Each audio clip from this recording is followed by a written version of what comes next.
Installation in progress. Hello, Assalamualaikum semua. Selamat datang ke YouTube channel saya. So dalam video kali ni saya nak buat analisa ringkas. Kita kembalikan balik siri analisa 5 minit kan. So kita hari Isnin, okay, minggu kedua Februari. Jadinya saya nak buat analisa ringkas lah berkenaan dengan gold kan.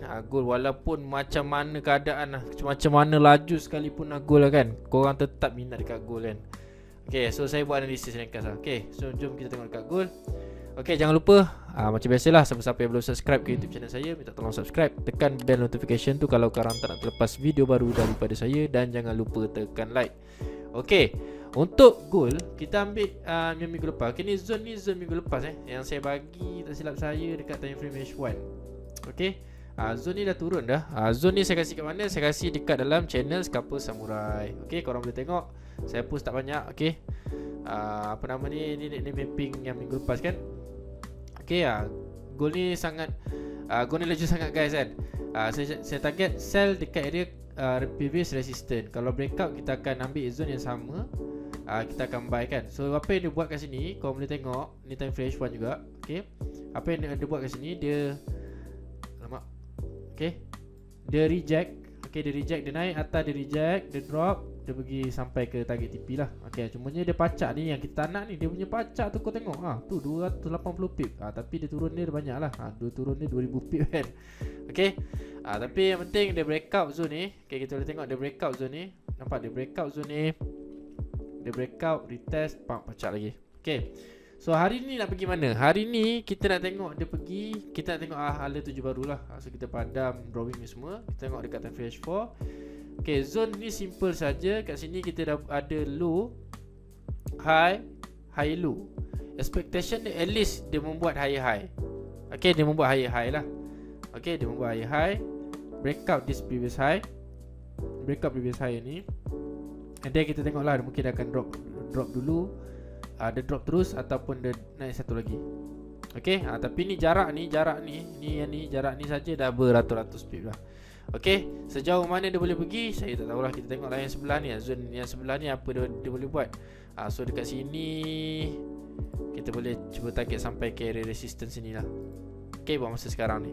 Okay, daripada sini ke sini saja daripada sini ke sini saja nampak biasa kan. Mana ni? Daripada sini ke sini saja tu tu 800 pip dekat 900 pip. So kita boleh dapat kat situ lah. So ni hala tuju dia yang kita nak nanti akan saya update lagi lah. Nanti kalau dia dah breakout ke, dia reject ke apa ke, benda tu saya akan update kemudian lah. Tapi masa sekarang ni, untuk hari ni, hari Isnin, minggu kedua Februari 2026, kita target sampai ke sini dulu. Okay, so kita tengok dekat time frame H1, zone mana yang paling ok untuk kita melakukan buy. H1 terlalu besar, kita tapis lagi yang 30. So arah dia saya dah target buy So dekat sini lah dekat sini tempat yang paling ok lah kalau nak buy H4 yang 15. Ok, so kita ada dua zone. Kalau kita ambil trend line, kita tarik daripada sini ke sini. Alright, situ satu. Tunggu dia breakout kita buy. Kalau nak selamat dah, tunggu dia breakout kita buy, ataupun tunggu dia drop satu lagi, retest dulu ni. Sebab kat sini kita ada double top dan kita tak ada lagi movement down dia.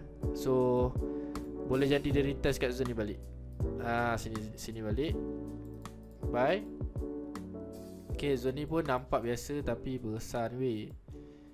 Tu 260 pip. Tapi nak buat macam mana lah kan. Ada yang macam tu kita kena adapt lah.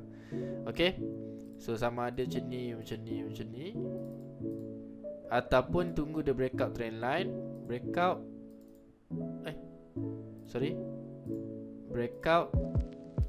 retest, pacak.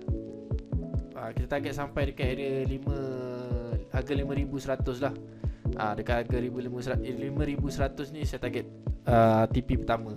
Okay, ataupun nak target TP atas ni pun boleh juga. Bergantung pada korang lah. Yang penting kalau nak hold jauh tu saya BE lah kalau dah profit. Okay, alright. So ada potensi tak ada terus turun bawah. Saya nampak macam dia boleh buy dulu. Potensi tu ada, memang market kan. Bukan dia peduli apa yang kita fikir. Okay, sebab kat sini kita dah ada reversal lah kalau ikutkan. Kita dah high, low, high, lepas tu low, lepas tu kita ada low high. Kat sini kita ada HNS, dan price sebenarnya masih lagi dalam area reversal HNS ni lah. Tu. So ada potensi nak dia drop ke bawah pun ada. Tapi kalau kita tengok kat sini, tempat area breakout ni, dia dah ada reaction cell lah, tapi tak banyak. Okay, sorry, dia dah ada reaction cell lah. Okay, dekat sini retest, drop ke bawah. Dah ada reaction cell tapi tak banyak. Dia naik balik ke atas kan. So kita cuba fokus kepada buy lah, ni zone dia. Okay, korang boleh marking kat sini kita ada base. Okay, and then kita cuba tengok lah sama ada dia retest low ni balik.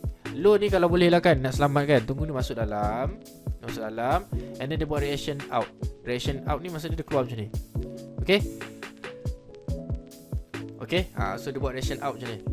Lepas tu kita masuk buy. Okay, sama juga macam ni. Sebab apa? Sebab kalau korang terus masuk buy layer dalam zone, nanti takut dia spike macam ni lah. Dia bukan spike, dia sebenarnya movement biasa je. Cuma je dia punya ranging per pip dia dah besar sangat, 200 pip. Takkanlah korang nak floating 200 pip, betul tak? Kalau korang pakai account SIN tak apalah. Okay, so itu je lah kot untuk analisis ringkas daripada saya. Itu pun dah berapa pip, dah berapa dah? Dah 6 minit dah. Okay, so kita jumpa dalam next setup. Apa-apa update nanti, kalau contoh dia dah breakout semua, saya akan update kat dalam channel Telegram So kalau korang nak follow update daripada analisis ni, follow lah Telegram ni. Link ada dekat dalam description, korang boleh follow, join. Okay, nanti itulah. Alright, so kita jumpa dalam next video. Assalamualaikum dan selamat bertrading semua.